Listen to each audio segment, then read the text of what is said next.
Hi అండి, ప్రతి ఒక్కరికి స్వాగతం సుస్వాగతం మన యూట్యూబ్ ఛానల్కి. Please subscribe, like and comment. ఇప్పుడు మనం చెప్పబోయేది వినాయకుని యొక్క శ్లోకం అండి.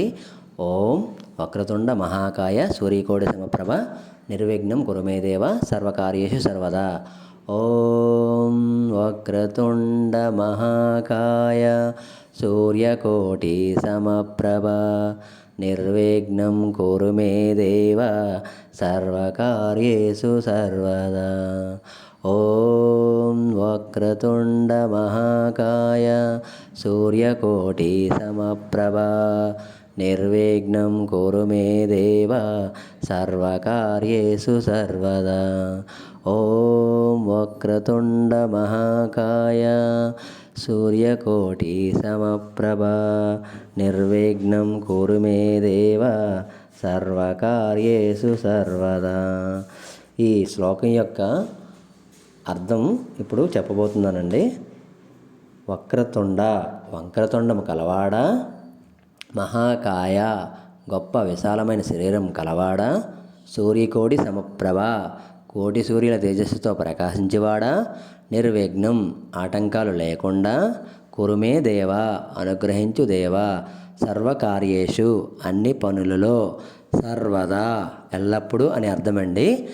ఈ శ్లోకం యొక్క భావం ఏమిటి అంటే, వంక్రతుండము కలవాడ, విశాలమైన శరీరముతో కోటి సూర్యుల కాంతితో వెలిగిపోయే ఓ గణేశ్వర, మేము చేసే అన్ని పనులలో ఎటువంటి విఘ్నాలు లేకుండా సకాలంలో విజయవంతంగా పూర్తయ్యేలా అనుగ్రహించు తండ్రి అని దీని యొక్క భావం అండి. మనం ఈ శ్లోకాన్ని ప్రతి ఒక్కరూ కూడా చదువుతూ ఉంటాం, వింటూ ఉంటాం, అదేవిధంగా చూస్తూ ఉంటామండి. మనము వినాయకుని యొక్క పూజలో ఈ శ్లోకంను మనం చెప్తూ ఉంటాము. అదేవిధంగా పంతులు గారు కూడా గుళ్ళో ఈ శ్లోకం గురించి చెబుతూ ఉంటారు. మనము ఈ వినాయకుని యొక్క పూజ చేయడం వల్ల ప్రతి ఒక్కరూ కూడా సంపూర్ణ ఆయుర ఆరోగ్య ఐశ్వర్య కీర్తి ప్రతిష్టలు చేరుతాయండి. అదేవిధంగా జ్ఞానము, సంపద, ఆరోగ్యము, ఐశ్వర్యము ప్రతి ఒక్కరికి కూడా చేరుతాయండి వినాయకుని యొక్క పూజ చేయడం వల్ల. వినాయకుడు దేవతలలో అగ్రపూజ్యుడు, అందుకే ఆయనకి తొలి పూజ అండి. మనం ఎటువంటి పనులు చేసినా, ఎటువంటి కార్యక్రమాలు మొదలుపెట్టినా ముందుగా మనము చేసేది విఘ్నేశ్వరుని యొక్క పూజ. అందువలన విఘ్నేశ్వరుడు చాలా పవిత్రమైన విశిష్టమైన దేవుడండి. అదేవిధంగా వినాయకుడు శ్లోకాలు, షోడోపచార పూజ, పాటలు పాడడం వల్ల మన శరీరంలో మెదడు దగ్గర నుండి పాదాల వరకు ప్రతి భాగంలో కూడా ఒక పాజిటివ్ ఎనర్జీ పాస్ అయ్యి మనలో ఉన్న నెగిటివ్ ఎనర్జీ అంతా తొలగిపోయి మనము సంపూర్ణ ఆయుర ఆరోగ్యంతో పాటు మనసు కూడా ప్రశాంతంగా ఉంటుందండి. ప్రతి ఒక్కరూ కూడా వినాయకుని యొక్క పూజ చేయండి. అదేవిధంగా ఇంట్లో మన చిన్నపిల్లల దగ్గర నుండి పెద్దవాళ్ళ వరకు ప్రతి ఒక్కరూ కూడా వినాయకుని యొక్క పూజ చేయవచ్చండి. వినాయకుని యొక్క పూజ చేయడం వల్ల అందరం బాగుంటాం.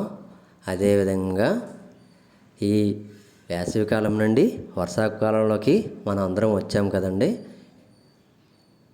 ఈ వర్షాకాలంలో తీసుకోవాల్సిన ఆరోగ్య చిట్కాలు చెప్తాను వినండి. ఉదయం లేచిన వెంటనే ఒక్క 5 నిమిషాలు అలా కూర్చోండి, వెంటనే లేచిపోవద్దు. అదేవిధంగా మీ కళ్ళు మూసుకొని ఆలోచనలు ఏమొస్తున్నాయో ఒక్కసారి గమనించండి. 5 నిమిషాల తర్వాత నిద్ర లేచి మీరు మీ కార్యక్రమం స్టార్ట్ చేయండి.